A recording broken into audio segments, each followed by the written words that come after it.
Hi everyone, John Child here with First Equity Funding, and I wanted to share with you 8 tips to be a successful fixed flipper. First tip is you need to be able to source opportunities. It's very important that you don't find your opportunities mostly on the multiple listing service, as that's where the whole real estate investing universe is, and it'll be very picked over and very competitive trying to find opportunities. So it's key to go to sheriff sales, look for estate sale opportunities, do direct mailers to neighborhoods where you're interested in. Become known. It's also important to become known as an as-is buyer and to really develop your realtor relationships, where you can potentially get listings that are exclusive to certain realtors that know you and know that you're a active real estate investor. The second tip, you really have to do your due diligence up front when you're looking to buy a property. What kind of due diligence? Do a tank sweep, possibly do a soil boring, check local zoning regulations and laws, do a thorough home inspection to make sure it's structurally sound. Do things like look up what kind of crime rate is in this particular neighborhood if you're not totally familiar with it. Is there asbestos in the property? So these type of issues are all keys when you're looking to do a fixed flip. Third tip is your scope of work. You have to have a scope of work that's going to add value to your project. You also have to do finishes and things that are appropriate for the home in this neighborhood and for this particular resale value. In other words, you don't want to put really high-end stuff in a lower-end home and vice versa. You don't want to put low-end builder's grade stuff in a high-end home.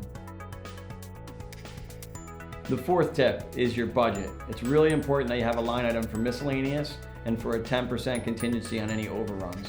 It's inevitable when you're doing a fixed flip that you're going to have some overruns, and it's really important that you account for that up front. Otherwise, it will really make it difficult to make a profit. Fifth tip, curb appeal really matters. So it's important on the outside to make sure that you do some things that make it appealing when a potential buyer drives up. Plant some bushes, drop some seed, lay some sod. Things like that are really, really important. You can't have a well-finished interior without making sure you take care of the curb appeal on the exterior. The sixth tip is consider staging your house. It really helps for potential buyers to understand the layout, and it really helps improve the aesthetic. It also helps to cover up various imperfections that may be there that they won't be as visible to the buyer's eye. The seventh tip, and this is really important, you really have to price your property right. What do I mean by that? You have to price it at a price that's at or below the market value so that you can create a buzz and create a sense of urgency from potential buyers. It will also help you increase showings, and it sets yourself up to receive multiple offers. It shortens the marketing time and gets the sale closed much quicker. It also avoids the stigma of having to reduce the list price at a later date if you price it too high. It also minimizes days on market.